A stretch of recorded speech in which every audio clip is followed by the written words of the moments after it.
everybody. Grant Miller here, Miami Community News. We are with the favorite mayor of Palmetto Bay, Karyn Cunningham. Let's give him a round of applause. Yay!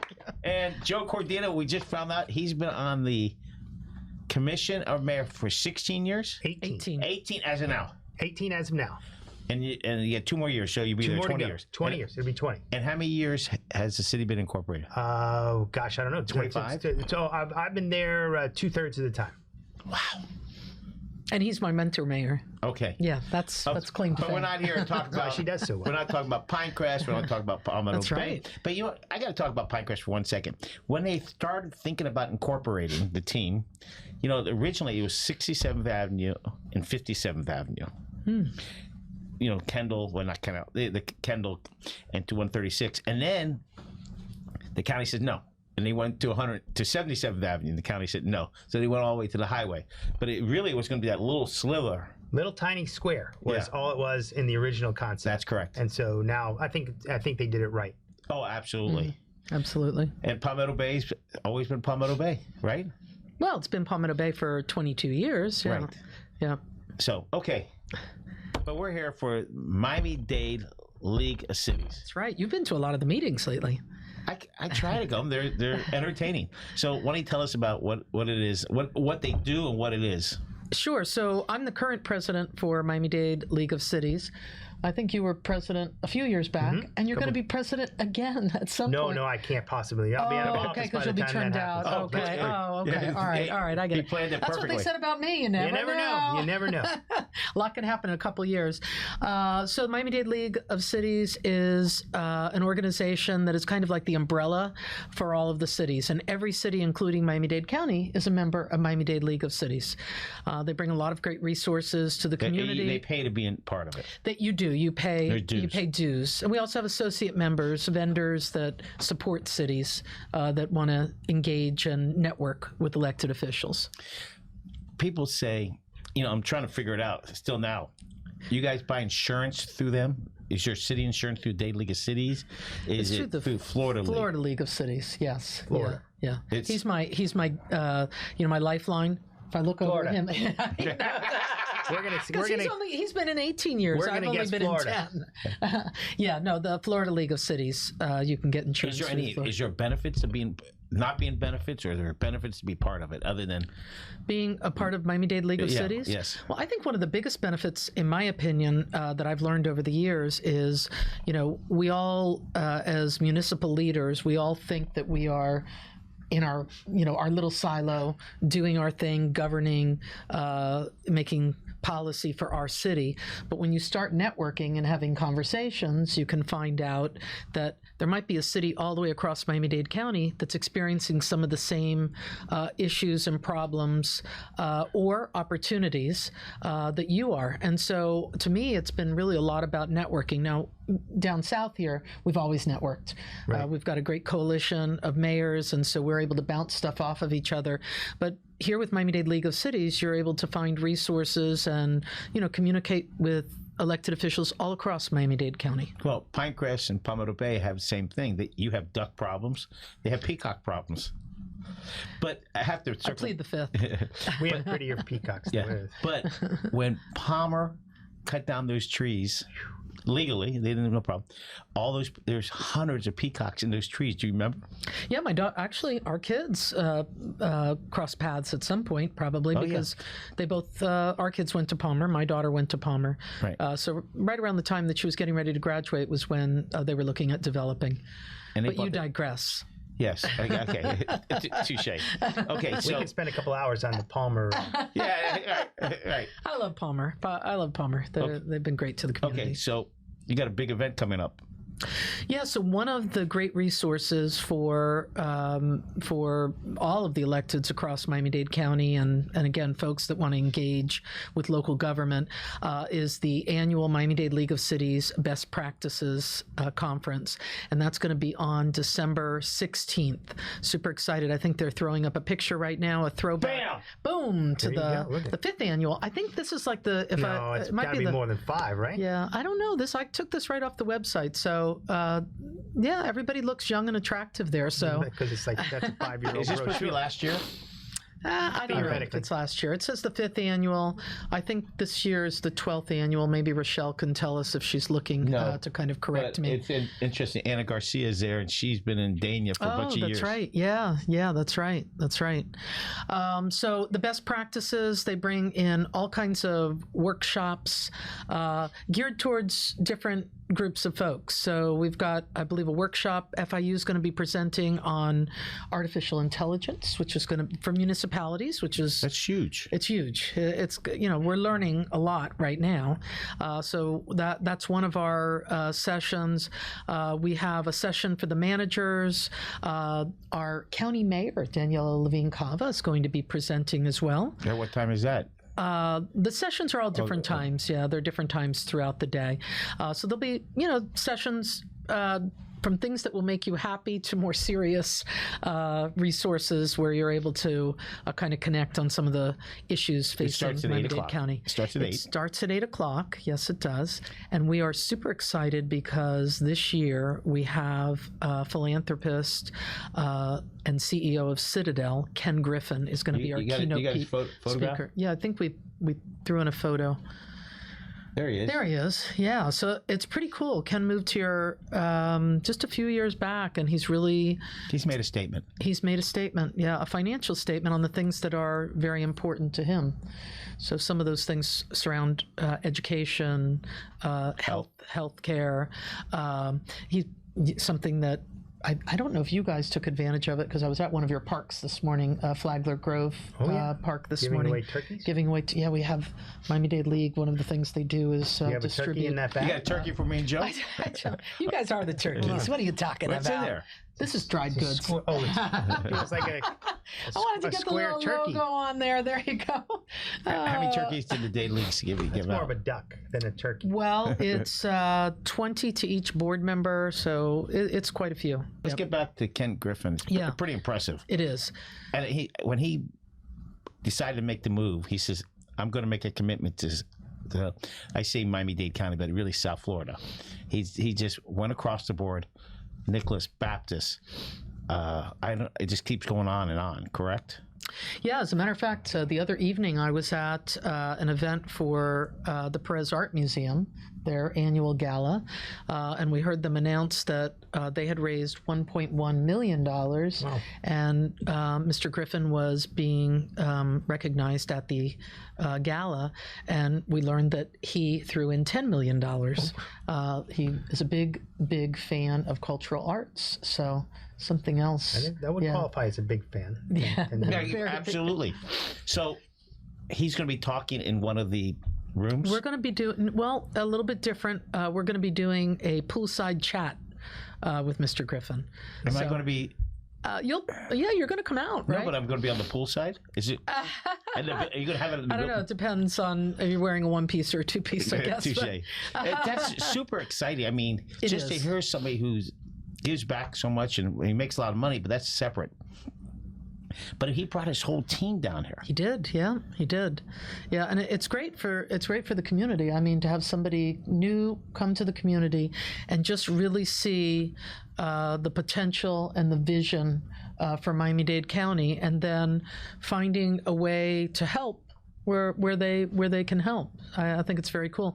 I'm just to segue a tiny bit, Give Miami-Dade, one of the things we're doing, I know I just got a picture from your manager, your Give Miami-Dade banner is there.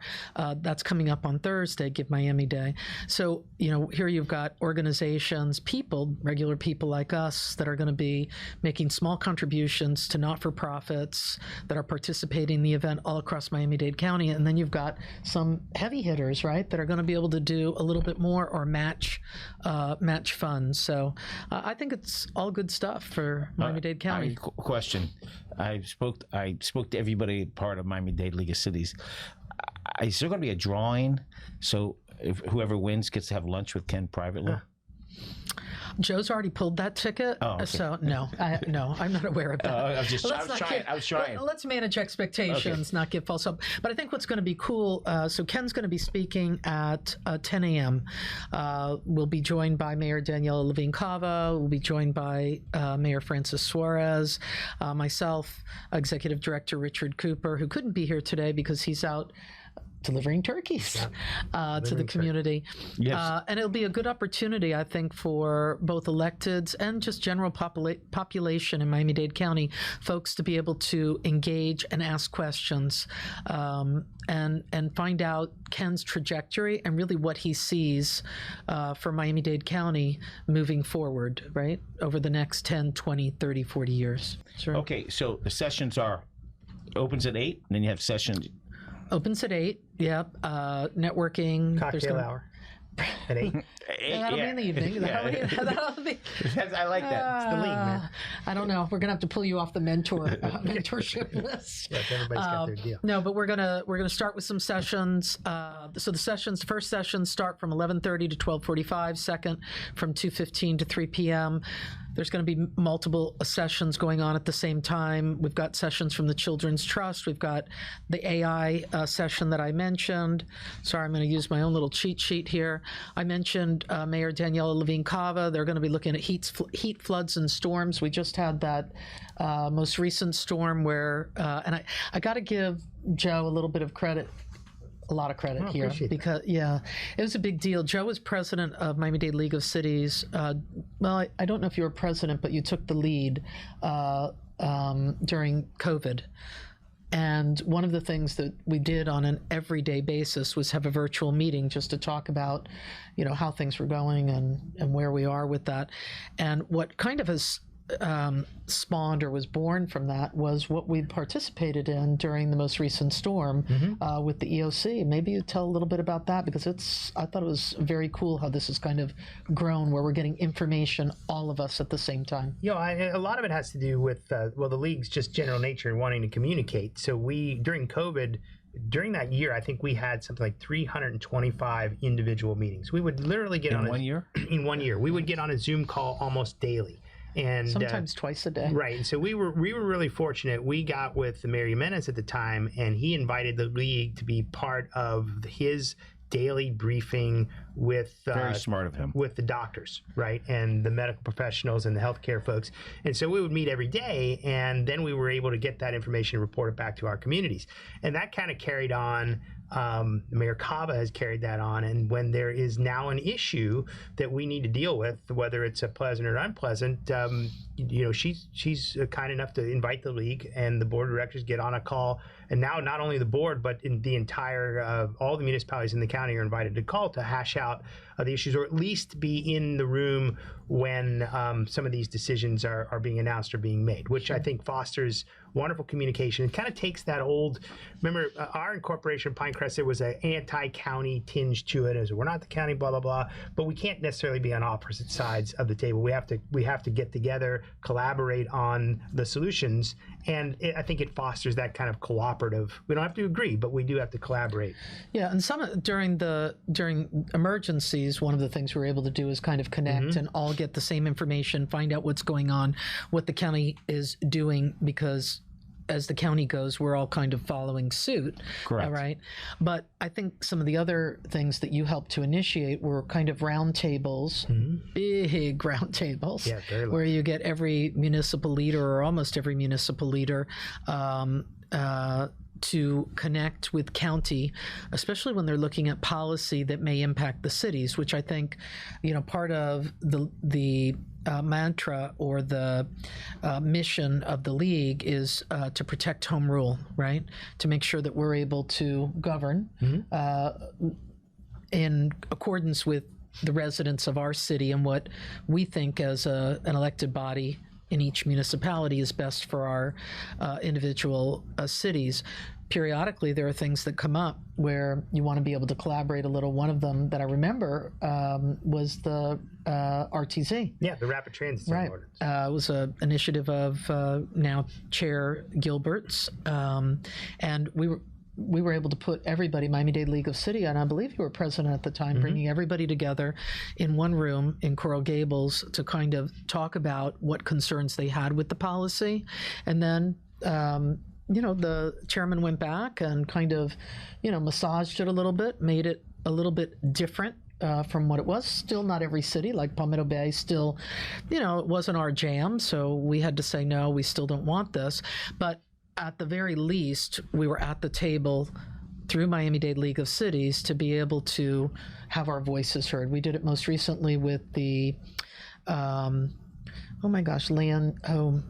it was Commissioner Cohen-Higgins, the surface area ordinance. Oh, yeah. Yep.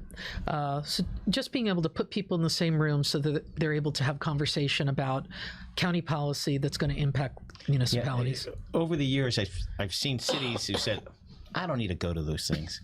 Whatever problem one city has, another city has. It's just different. But I think it's like a brainstorming event. If you get to use the word network, but when you talk about problems, every city has problems, and they're all somewhat the same. Like you said about COVID, but there's other issues. We go on and on. Our problems, are seldom hyper local, that they just affect our own individual city.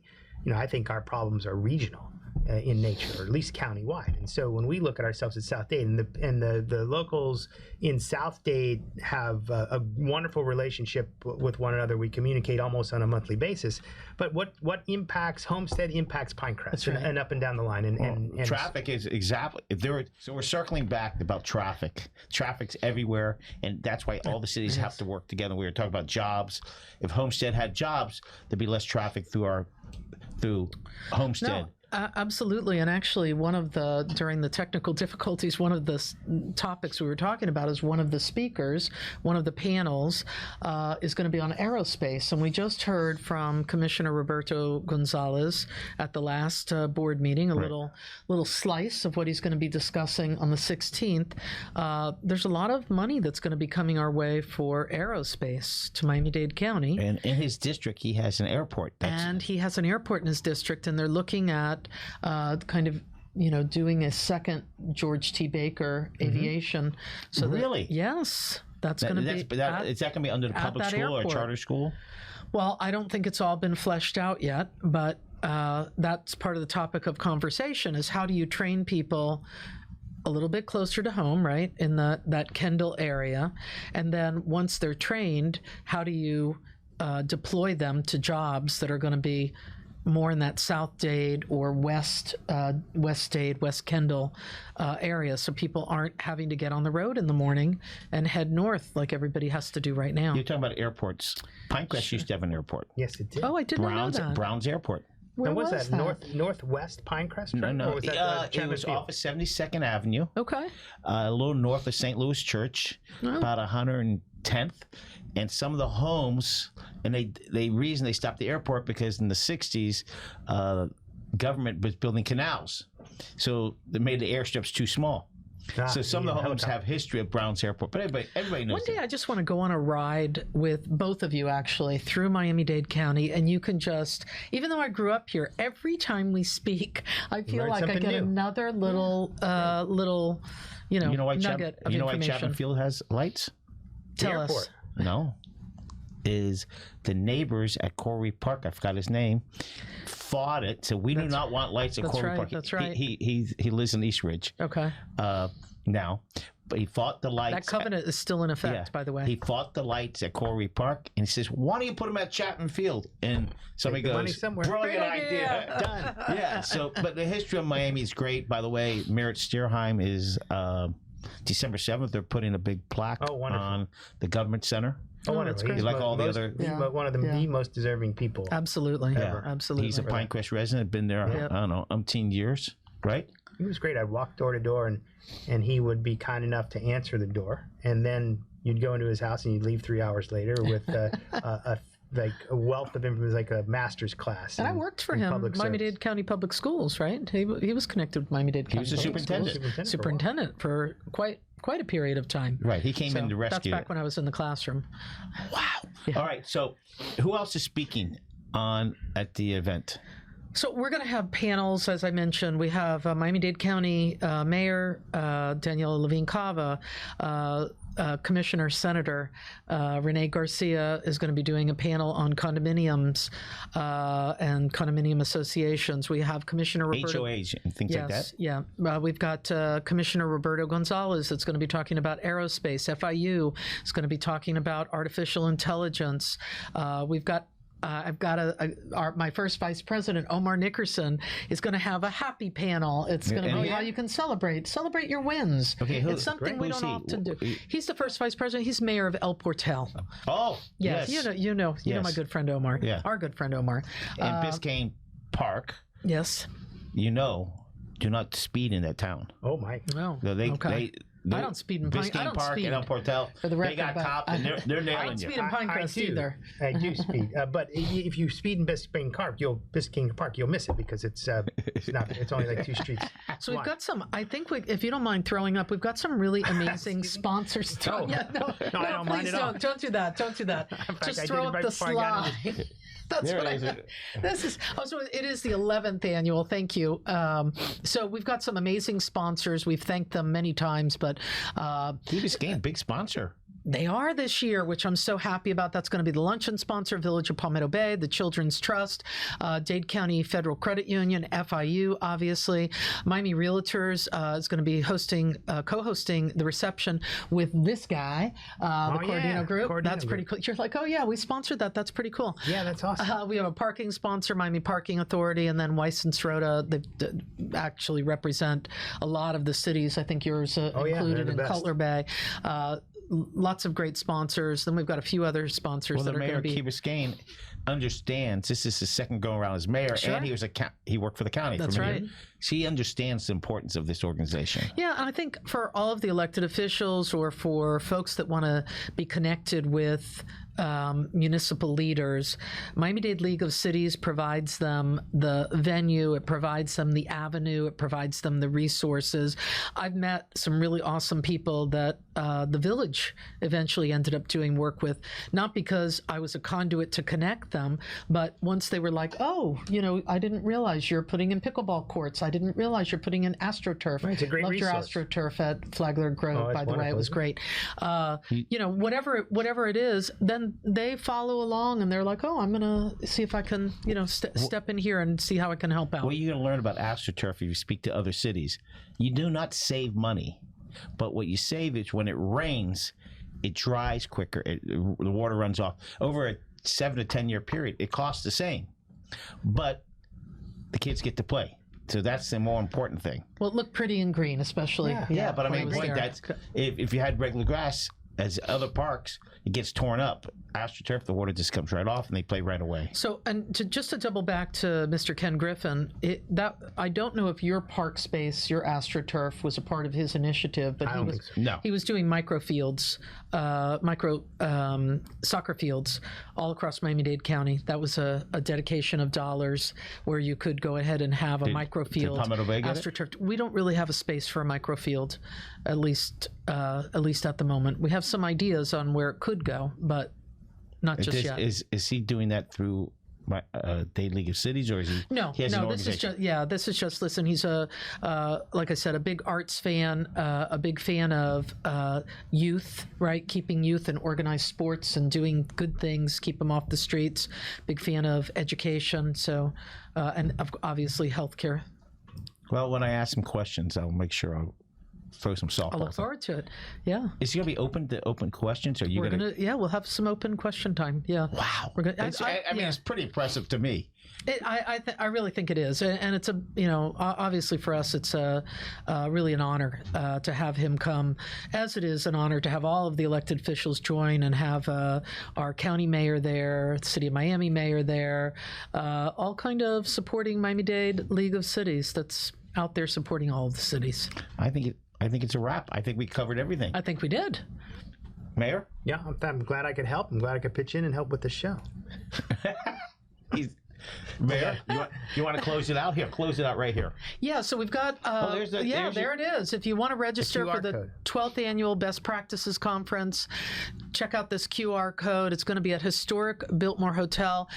One of the things that kind of thrills me is the fact that we're going to be holding it in a very historic location in Miami-Dade County, Biltmore Hotel. Except for the lobby. Yet we're going to be... That was good. Thank you. That was I good. read the news. I saw that. Oh, I forgot. But we're looking to the future, like the lobby. Right, exactly. We're going to be looking to the future, right? So it's really leading today for tomorrow. That's right. Great work. Thank you. Thank you. Mayors, It's very encouraging. everybody have a great day. Ciao.